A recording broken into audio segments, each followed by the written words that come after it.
Welcome to One-on-One, the podcast for tips, tricks, and techniques for the ON1 software community. And here's your host, Scott Kelby.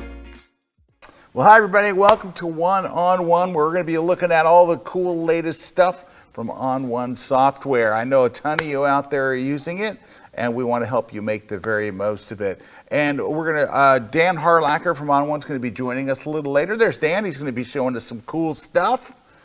So, hey guys, thanks for having me. Yeah, we had Dan on earlier and we were looking at something cool, and we're going to look at the latest update to something cool. I don't want to spoil it till he gets on, but it's something cool coming up. And I've got a couple of things I want to show you. So I'm just getting back from a workshop that Eric Kuna and I did in Japan. Now, Mr. Kuna himself, where is he? He's in Switzerland shooting the CERN Super Collider. Well, of course he is.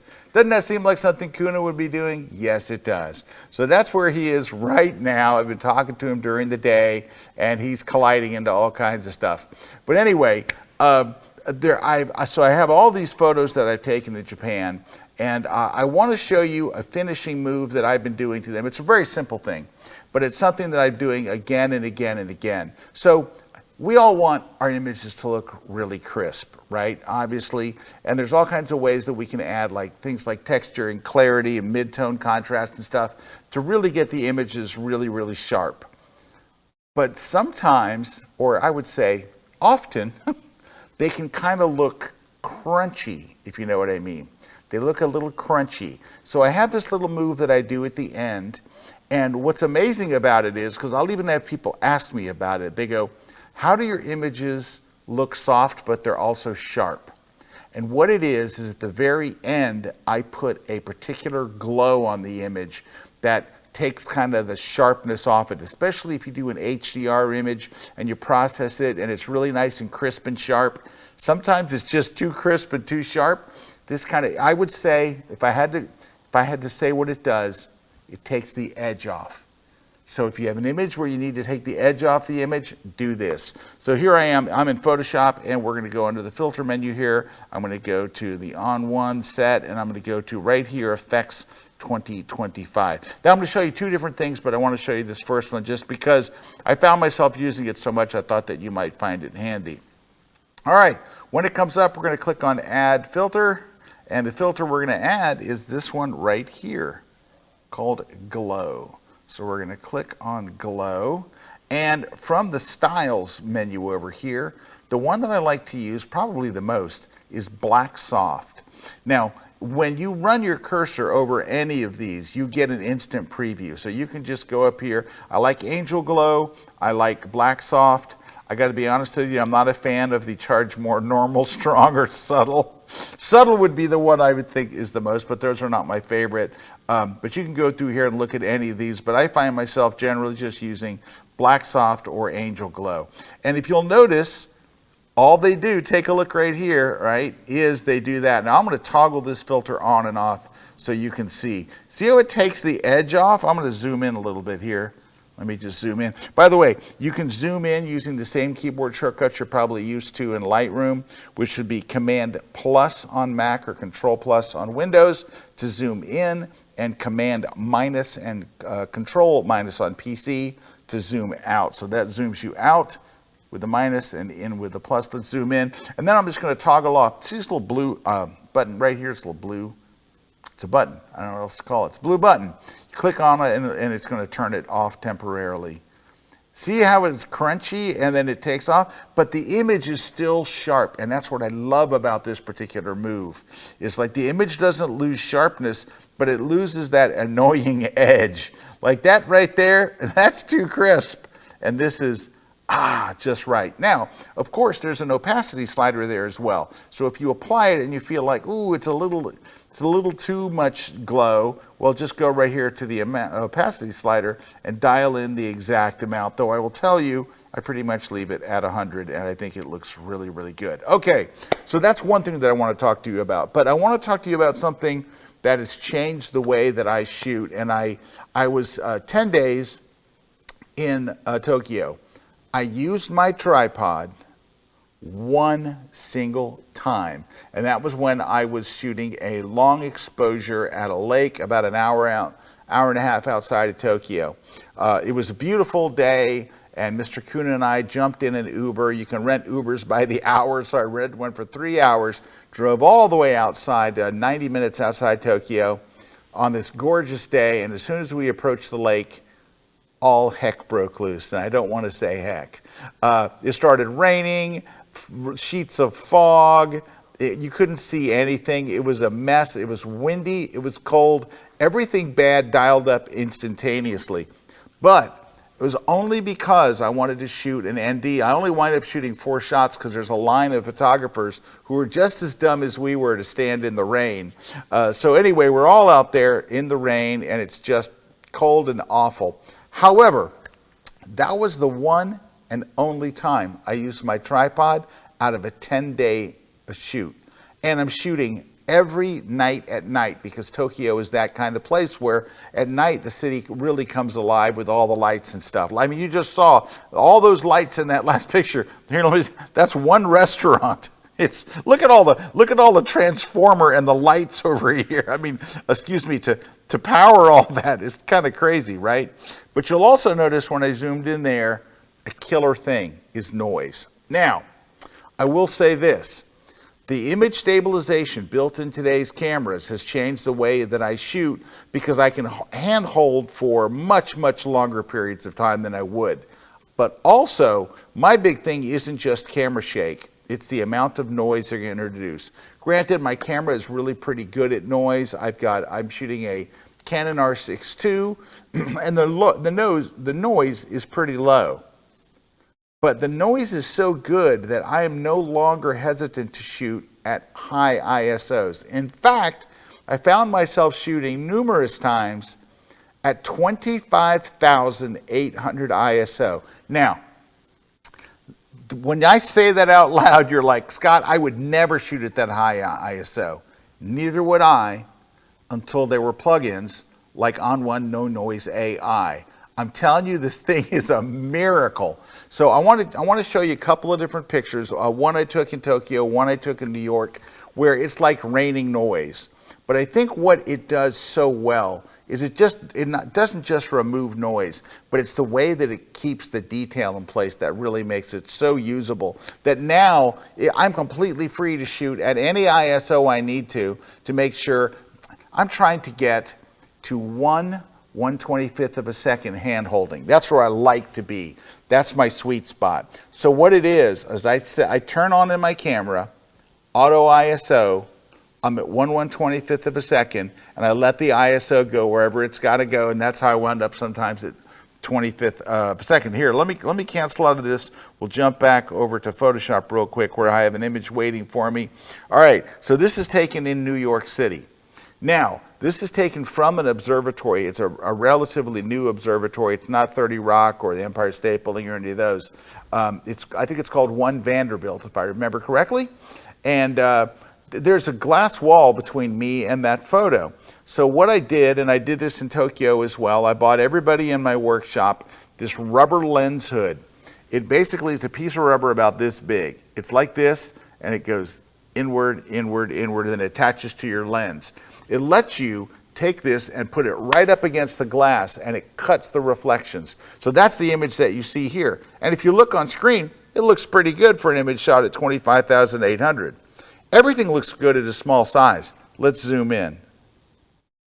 Oh no! It's raining noise, all right? It is raining noise. That's pretty bad. That's 100%. That's actual size. So if you printed this image or you displayed it large, it would be like, don't put this on a projector or a large screen TV or anything, or you're going to get zapped. So this is exactly when I would use it. But the question I get asked the most is this: when in my workflow do I apply no noise? I apply it as the very first thing. If I realize it's a noisy image, and usually when I open it up, I can see what the ISO is. I'm like, oh man, I know this is going to have a lot of noise. I zoom in, I look, and you got a mess like this. So I apply the noise first before I do really anything else. Like, it's one of the first steps. So in this case, I'm just going under the filter menu, under ON1, and we're going to go to a No Noise AI 2024, which thus far is the latest version. And when you open it up, I'm going to click the auto button if it's not already on, and it's going to just do its thing. I let the AI do its thing. I don't try to outsmart it. Let's just give it a look here. And you're going to get a split screen. There it is. And I'll make sure that auto is turned on. Give it a second to do its thing. Holy cow! I swear, every time I do it, I'm still just tickled by it because the detail is still there. And you can use this little sidebar here, this little slider here, to see that, look, the detail's still in the buildings, but wow. It's like you're in the snow and you're erasing the snow off the windshield of your car. Now, I don't know why your windshield of the car would be up 68 stories, but just say that it was. This is what it would be like. Isn't that crazy? Now, this is literally with me just having auto turned on, letting it do its thing. Now, incidentally, inside of No Noise are two things. There is, of course, No Noise AI, but there's also Tack Sharp AI. So it has its own sharpening algorithm as well, and you can choose to just do noise or do noise and sharpening if you want to add the sharpening on top. I'll often come back later in the process, so I remove the noise, I do my stuff, I make all my edits, I get down to my final finishing moves, then I'll come back and I'll turn off the noise and just do the sharpening as my last move. But I know a lot of folks like to do both at the same time, and look, there's a button right there for both, so it is your choice. But my goodness, that's just a mind blower. Here, let's take a look at this other image I have from Tokyo that I just took here. Let's go, it was this one right here. So I'm shooting from the second story down to this crosswalk here. And I kind of like the way the young woman wearing the headphones. See, I have to say young woman now, that's how old I am. You just can't say woman, like young woman, she's, in her 20s. I was in my 20s for like 10 years. It was awesome. All right. Anyway, let's take a look. It looks pretty good when you're looking at this size, but then you go, what? Wait, what? Oh, no. That's right. It's snowing on my image. Let's go filter. ON1. No Noise. AI 2024. And wait for it. Let it do its thing. See a little status bar in the bottom right corner? Wait, look at that. Look at that. Look at this as I go over my subject. Like, come on. But you'll notice the detail's still there, and that's what I think is so amazing here, is that the detail stays there and the noise just goes away. Just unbelievable. I still can't get over it. But it literally has set me free and changed the way I work, because now I'm no longer worried about, I'm just not worried about ISO. It's taken it out. Now, it is a combination of that. Hey, Robert Norris says, I'd still in New York if I could get rid of the snow that easily. Hey, Robert, how you doing? Also, a real shout out real quick to Carissa, who's here from rainy Atlanta. Patrick is here from chilly Colorado. And Rose is coming in all the way from Christchurch in New Zealand. Nice to see you, Rose. Thanks, everybody, for saying hi. But anyway, I just wanted to kind of, I know that some of you are Kelby One members, and you got an opportunity to download this, right? I believe you got an opportunity to download it. If you haven't, go to on1.com and download the free trial and try it for yourself. Seeing me do it's one thing. Seeing it on your own computer and doing it on your own image is a mind blower. But between what today's cameras are doing and a software plugin like this, it's been one of the biggest changes to my photography in years. It's opened up for me to be able to do and handhold things that I would never do before.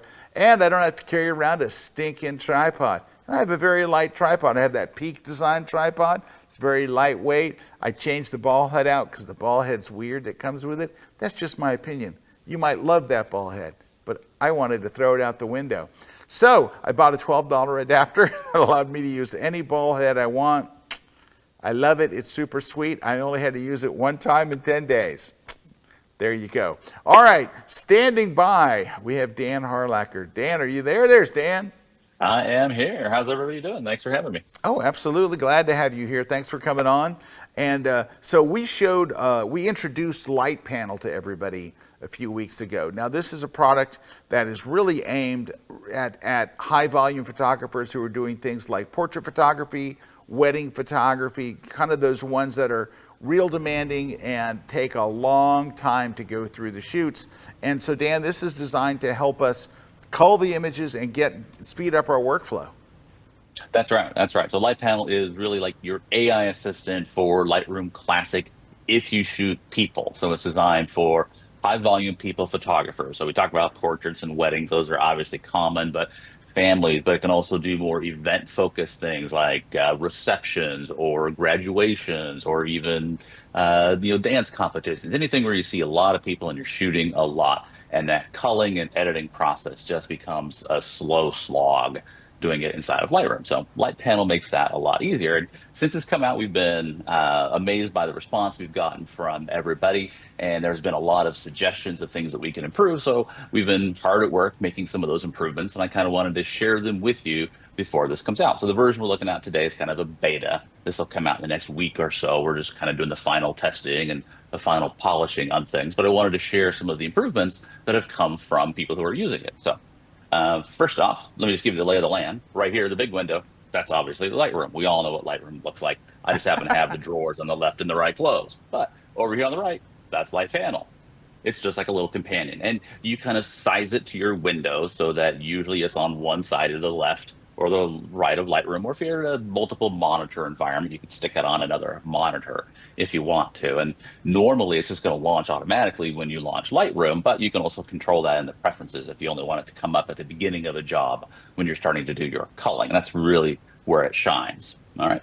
So now that we know where everything is, let's go over some of those changes. The first one, and it seems kind of silly, but it's actually a pretty important one, is we put in some new tutorial dialogues to help you get started with it.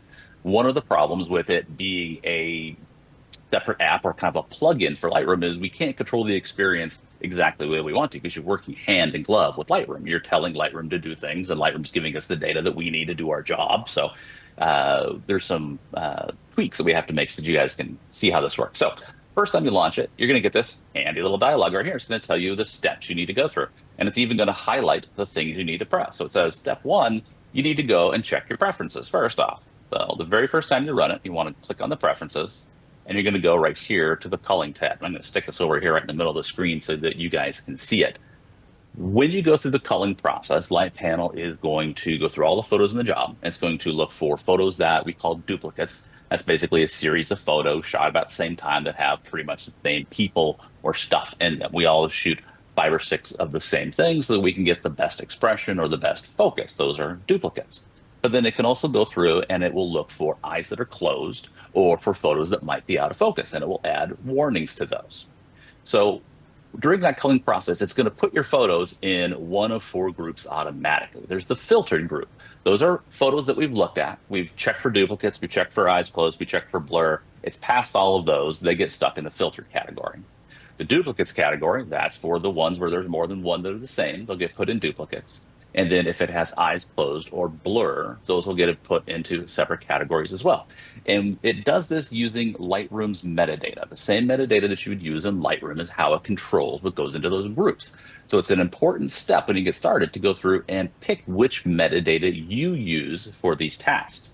So by default, it's going to use 4 stars for filtered and 3 for duplicates, and it's going to use a yellow flag for eyes closed and a red flag for blurry. But you can set these however you want. And it's important that you do because when you hit this analyze button over here and it goes through your photos, it's going to reset any existing flags or metadata that you've already set on those photos. Now, chances are you don't have those set. The whole reason for getting this is to help you through your culling process. You're probably not going to call a job you've already culled, but as a warning, it's going to reset those. So make sure these match the way you like to work. All right. The other new thing in here is this new selects category. The selects are the ones that you're going to give to your client. We don't put anything in there automatically. That's up to you to pick your selects. For me, I use a 5-star for that. Anything that's a 5-star, those are the ones I'm going to give to the client. All right. So I've got this configured the way that I want. I'm going to hit OK. All right. So now it says step 2, adjust how quickly you shoot. So here in the capture rate, there's a new little option, a little drop-down menu, where you need to tell it kind of how quickly you shoot.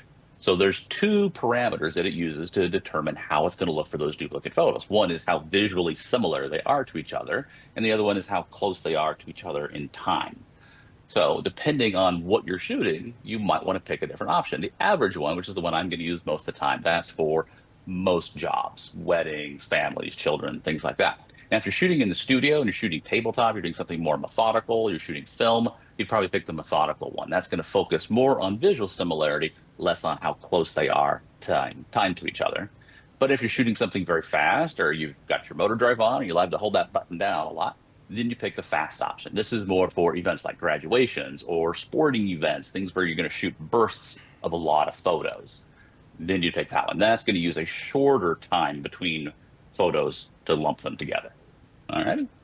Making sense so far? Yeah, Got any Dan, questions out there, Steve? you're showing your age with the word motor drive. Motor drive, I know. Motor I know. drive. We all have motor drive. It's just called high speed continuous. That's right. Nobody you put has that to have MD12 on the motor bottom, you screw drive. it on. I remember those. I had Got motor like drive on 16 my old AA film. batteries in it. So I remember it well. yeah. So if you have the old version, you might notice there's this little option section, which is new. If I roll it down, you'll see the visual similarity and the time between photos sliders. That's what you used to adjust, but no one knows what the right settings for those are. So I just built these little presets to make it a heck of a lot easier for you. And Yeah, I like picking that. these is just going to wiggle these sliders to the right spots for you. But if you want to feel nuts, go ahead and you can adjust them on your own. There's one other control in here that's a little helpful, and it's really good for those motor drive people. Down here in the preferences, back on that culling tab, there's a little slider that's new called duplicate photo maximum. That's the max number of photos we're going to put in a stack. So if you've got that thing on and you're shooting 10 frames a second at a graduation or something like that, if you get 20 photos that you have to review at once, it's not very helpful. You might as well just be in grid view at that point. So this will break a really big group into groups that are smaller groups, just whatever that preference is, 6, for example. All right. Once I've got those set, and both of those things are kind of one-time deals. You're going to set those when you use the app the first time, or if you happen to change the kind of job that you're shooting. If you shoot mostly weddings, but then you shoot, a sporting event, you'll switch it on that. Now you hit the Analyze button. This is where most of you guys are going to start. We'll just hit Analyze. So what Analyze does is it's going to go through all the photos in that job, and it's going to find the duplicates. It does that pretty fast. You can see there, it's already found all of the duplicate photos. And now in the background, it'll go through and it'll find all the eyes closed and the blur. And that might take a couple minutes depending on how fast your computer is, but it's not blocking anything. We want you to get to work right away. So now we're ready to go to town and actually work on the culling. I'm just going to hit the close button on this little tutorial. You'll notice here's the little buckets. Again, Select doesn't have anything in it because I haven't put anything in there. Those are my favorites, the ones I want to give to the client. Then there's 555 filtered, some dupes, some eyes closed, some blur. So now what the process is to go through your photos and pick which ones you want to give to the client. So you notice there's right and left arrows over here. We'll use those. I use the keyboard shortcuts. It's a million times easier. It's Command right or left arrow if you're on a Mac, Control right or left arrow if you're on Windows, or if you've got one of those fancy external control surfaces like a Stream Deck. I just configured buttons on my Stream Deck to do that. Makes it really fast. So now I'm just going to Command right arrow. First off, first photo, do I want to give this to the client? It's not my favorite. I'm going to skip it. Let's go to the next photo. That one's all right. I'm going to give it to them. So I hit the 5 button on my keyboard. When I hit that 5 button, you notice it's assigned a 5-star rating to it and it's moved it to my selects. That's the one I'm going to give the client. In the faces pane, I actually see big versions of the faces of the people in that photo. That way I can tell if they're sharp, if the expression is good. Yeah, without having to zoom in, right? Exactly. Without having to stop your workflow and zoom in and check, look and see, move to the left, move to the right, and then zoom back out. I love that you put them right there, side by side, using facial recognition technology. That's brilliant. Yeah, that makes it a lot faster. One of the things we've done that we really like is we also put in helps to hit the right spot. Normally you could pick between you want 1 column or 2 column or 3 columns of thumbnails. Well, it's better if we just do that for you automatically based on the number of photos, faces in the photo. So if I've got 1 or 2 people in the photo, I'm going to get these big thumbnails that I don't have to scroll. But if I get into a photo that's got a family shot, 5 or 6 people, I'm going to see 2 or 3 columns so that I can still see all the faces, but I don't have to scroll up and down. We just kind of size that for you automatically. All right. Clever. So let's go on to the next one here. Next photo. Is that one all right? The other thing I like to do is like to bring up the film strip. here in Lightroom while I'm doing this. That way I can kind of see the photos that are in the neighborhood, because sometimes I might want to choose between a couple different ones. You'll also notice that it puts a little badge on a photo to warn me that, hey, the eyes might be closed in that photo. Or if it's happened to be one that's blurry, I'll get a little red badge on it so that I know one of the photos I'm looking at, or one of the faces in the photo I'm looking at, might not be up to par. All right. So that one, do I want to give that one to my client? Sure. For now, I'll give it a 5. And see, I'm just kind of zipping through here, hitting those keyboard shortcuts on the photos that I like. That one's all right. Nope on that one. Yep, that's a goodie. Let's see the other ones. Yeah, that one's good. And I'm not going to go through all, thousands of photos in here, so that that would take forever, but you can kind of see how it works. And all I do is I just move from photo to photo, marking the ones that I want to give my client. Now, when I get to a set of duplicate photos, we haven't encountered any duplicates yet, but when we hit a set of duplicates, it'll switch from the single photo loop view in Lightroom to survey view, so I can see all of them at once. So I'm just going to zip ahead through this job a little bit until we hit a set of duplicate photos. So remember, duplicates got to be shot at the same time and have pretty much the exact same content. So even though those are pretty close to each other, they're not close enough to be triggered as duplicates because they have different expressions on them. But somewhere in here, I'll hit a set of dupes somewhere. Doop, doop, doop, doop, doop. Somewhere in here. There we go. So there's the first set of duplicate photos that it ran across. And you notice, boom, it shifted into survey view for me automatically. And now I just use my normal keyboard shortcuts like I would in Lightroom, left or right, to pick which one of any of these I want to give to the client. Well, I kind of like them both for different reasons. We're going to grab both, and then I'll just command arrow to move on to the next photo, just like that. So that's kind of the gist of how you go through and do your culling. It makes it a lot faster, gives you the duplicates automatically. It lets you see the faces and warns you if their eyes closed or blur. So that's kind of the culling tab in a nutshell. And when I want to see just my photos that I use that are just my selects, I can click right here on selects and it'll pick just those. Or something we added is over here. Let me open it up. There's a new smart collections for each of those states as well inside of Lightroom. So I could just click on selects, and if I go back to my grid view, there's the selects. Those are the ones I'm going to give to the client. Now I can go through and I can edit them or export them, whatever I need to do to give them to our client. So all right. I'm gonna pause here for a second, see if anybody's got questions before I show you guys all the cool stuff you can do inside of Develop now. Yeah, anybody got any questions out there? If you do, just pop them right there in the comments. We'll take a look here. So while we're waiting for those, let's roll on, Dan. Okay, cool. So when I'm done with my culling, then I'm going to go to the Develop tab. And in Develop, this does a lot of the heavy lifting for you. When we talk with photographers, I was shocked, I tell you, how many photographers would go through and literally edit each photo in a job that they're going to give the client, which is just madness to me. So what we did is we've built tools to make that a lot faster. So we've put in auto crop and level, and we've improved the AI model that sits behind us. So this helps you to crop and level the photo automatically. So here's one. It's a little crooked to the left and they're a little left to the center. So I'll just turn on auto crop and boom, it'll fix that for me automatically. And I can apply that to multiple photos. It can also automatically correct the tone for me. So you'll notice how the sliders here in Lightroom jumped when I turned auto tone on. We'll go back to, there's the original. It's a pretty subtle difference. I'm not trying to make giant changes to your photos, but it will correct the tone for you. And it can also detect and correct the white balance for you as well. The cool thing about it is, as you noticed, as I wiggle these sliders, it's adjusting like 7 different Lightroom sliders for you automatically. So you don't have to go and figure out which one did what. You can control just how strong you want that adjustment to be in real time, which is pretty handy. Same thing with the white balance. If it makes changes to the temp and the tint, I can dial in just the adjustment that I like. And then if I want to use that on the other photos, I can just hit this little sync to selected button, and it applies not the same settings here in Lightroom, but it applies the same amount of auto tone and auto white balance correction. So each photo is getting individually looked at in the process. That's interesting because Lightroom's auto button doesn't set the white balance. It just sets the tone. It doesn't set those at all. So you're on your own for white balance there. So that's good that it does it. Yeah.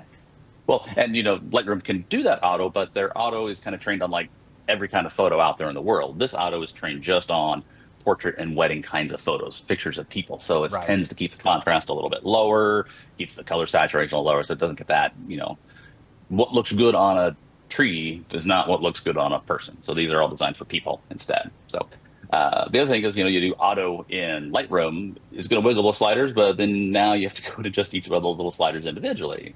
And there's not like an amount slider for the auto in Lightroom. That'd be great, but they don't. All right, a couple other things in here that are new that I find super handy. Now, the last time we were here, we talked about how it can do local adjustments, like it can automatically make your subject pop or darken the background. Those are just automating masks and adjustments inside of Lightroom. Same thing with portrait retouching. It can retouch a portrait the same way. Those haven't really changed, but it did add some cool stuff down here in the batch tools.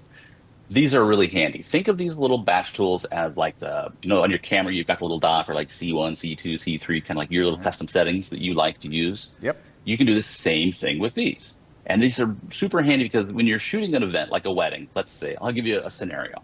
You're shooting at the reception. You're shooting on a dance floor. You have an off-camera flash you've put on one side of the dance floor. All right. So when you're shooting into the flash, your subject is being backlit and the front of them is being lit by the room lights.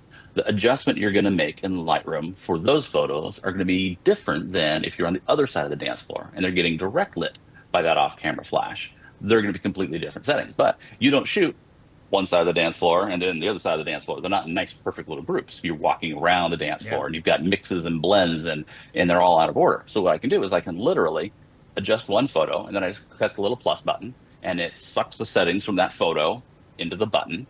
And then I could do the same thing on the other side. And then I just simply use the shortcut keys. You say it's Option 1, Option 2, or if you're on a Windows computer, it's Alt 1, Alt 2. And it will use those settings on other photos. So let's say I'm just going to make, let's take this photo. I'm going to use its settings. This one I already had one, so I'm just going to say Update. So it's remembered the settings for that photo.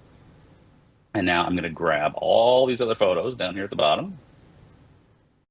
And then if I just do Option 1, boop, now it's going to apply that same setting, come here, film strip, to all those other photos. So now it's got the exact same settings across all of them. And I can grab those in any sequence that I need to. It's great if you're like, you're shooting the ceremony. The inside of a church is always crazy off of lighting. So you can basically make yourself a little temporary preset on these buttons for the inside of the church, and you can use it on all of them very quickly. Hey, Dan, I've got a feature request. You bet. When you do that, I want it to make that sound that you made, boop. I want that sound. I want it to be boop. And I want it to be you doing it that goes boop. Boop. Yep. Come on, tell me that wouldn't rock. Certainly do that. Boop. Yeah, boop. We could definitely do that.